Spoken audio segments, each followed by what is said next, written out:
everyone. My today topic is modern sources of Muslim law. मैंने अपने last lecture में sources के बारे में ही बात करी है, बट उसमें मैंने primary sources of Muslim law को डिटेल में डिस्कस किया है. वन मोर थिंग कि जो मैं आपको कहना चाहती हूँ, अगर आप लोगों को मेरी लीगल नॉलेज अच्छी लग रही है तो please subscribe my channel, like my videos and share it. अब एक और बात बताना चाहती हूँ कि मैंने इस लेक्चर के थ्रू कोशिश की है कि इन सोर्सेज को डिटेल में आप लोगों को बता सकूं. अब पहला सोर्स क्या है? कस्टम्स. कस्टम्स को उर्दू में क्या बोलते हैं? उर्फ और तामुल. जब जो मुस्लिम रिलीजन था या इस्लाम रिलीजन जो था वो एग्जिस्ट नहीं करता था, उसका ओरिजिन नहीं हुआ था, तो अरब्स क्या करते थे? कस्टमरी लॉज को फॉलो करते थे.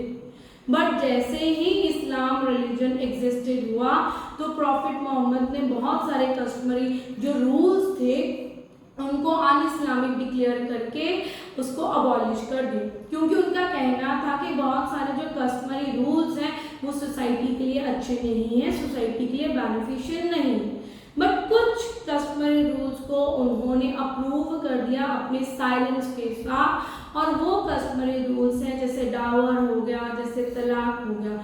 इसीलिए वो कस्टमरी रूल आज की डेट में भी इस्लामिक रिलीजन के अंदर एग्जिस्ट कर रहे हैं. कहते हैं जो कस्टमरी लॉज या कस्टमरी रूल्स है वो पार्ट है किसका? ट्रेडिशंस ऑफ प्रॉफिट मोहम्मद का. जैसे कि मैंने लास्ट टॉपिक में काइंड्स ऑफ सुन्नत बताए थे, तो उसमें है एक सुन्नत उल तकरीब. वो रूल्स, वो ट्रेडिशन जिसको प्रॉफिट मोहम्मद अपनी साइलेंस के थ्रू अप्रूव करते थे. तो इस तरह जो कस्टम्स है वो किसका पार्ट बन गए? सुन्नत और सुन्नत का.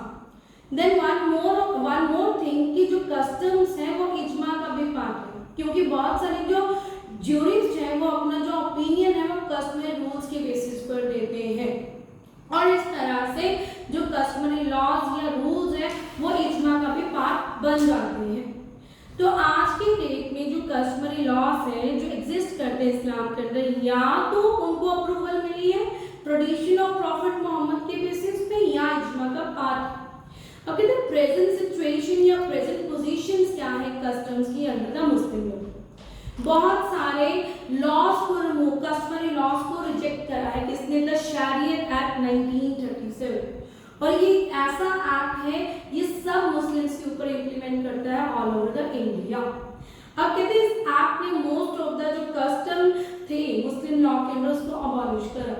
अब कहते हैं 10 मेन कॉन्सेप्ट है जिसको लेके ये शरीयत एक्ट डील करता है, और उसके रिगार्डिंग कोई भी कस्टमरी लॉ इंप्लीमेंट नहीं किया जाएगा.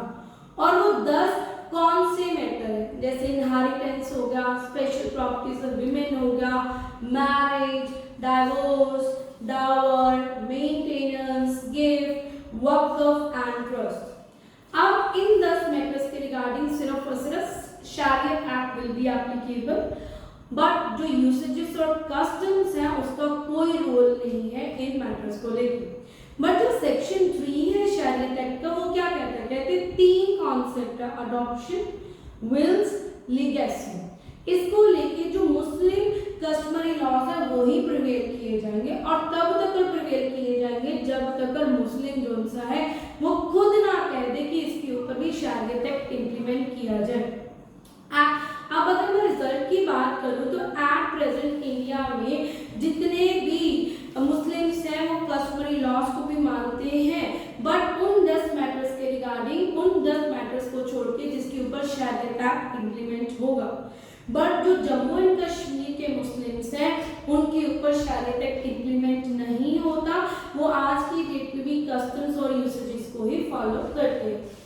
Then second modern source is judicial disease.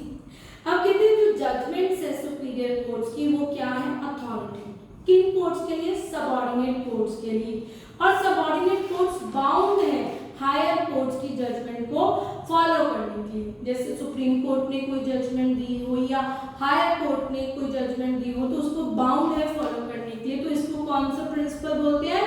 The principle of president. और ये इंडिया में फॉलो किया जाता है. तभी तो ये जो शायरा बानो केस है जिसको हम ट्रिपल तलाक केस भी बोलते हैं, ये जजमेंट दी थी सुप्रीम कोर्ट ने. इस केस में सुप्रीम कोर्ट ने क्या बोला, कहते जो तीन जो उनसे प्रैक्टिसेस है, जो मुस्लिम जो रिलीजन है उसके अंदर परफॉर्म की जा रही है, वो कौन सी, तलाक़े बिद्दत, पॉलीगैमी, देन निकाह हलाला, ये तीन तरह के प्रैक्टिसेस हैं, ये अनकॉन्स्टिट्यूशनल है, क्योंकि ये जो विमेन के फंडामेंटल राइट है आर्टिकल 14, 15, 21, 25 इसको वायलेट करता है। देन थर्ड पॉइंट है लेजिस्लेशन।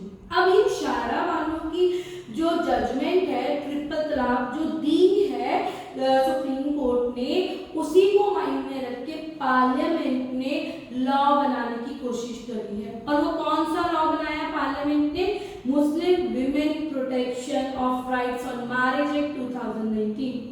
ये एक्ट बेसिकली डिक्लेयर किया गया था 30 जुलाई 2019 को, और पार्लियामेंट ने ये एक्ट इसीलिए बनाया था ताकि जो इंडिया में जितने भी मुस्लिम्स हैं उनके बीच में जो ट्रिपल तलाक है उसको बैन किया जाए। और कहते हैं इस एक्ट के थ्रू ट्रिपल तलाक को इलीगल और अनकॉन्स्टिट्यूशनल डिक्लेयर किया गया है, इवन पनिशेबल एक्ट डिक्लेयर किया गया है।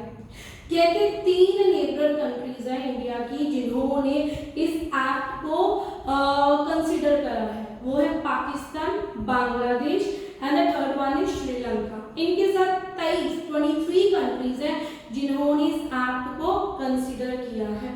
इट मींस जहाँ पे कस्टम्स रोल प्ले करते हैं, जुडिशियल डिसीजंस रोल प्ले करते हैं, वहीं पे जो लेजिस्लेशन है वो भी रोल प्ले करता है मुस्लिम लॉ को डेवलप करने में। तो इसके अलावा जो पार्लियामेंट है उसने बहुत सारे लॉज बनाए हैं मुस्लिम लॉ के लिए, जैसे मुसलमान वक्फ validity act 1913, child marriage restraint act 1929, then the Sharia Act 1937 and the last one is Dissolution of Muslim Marriage Act 1939.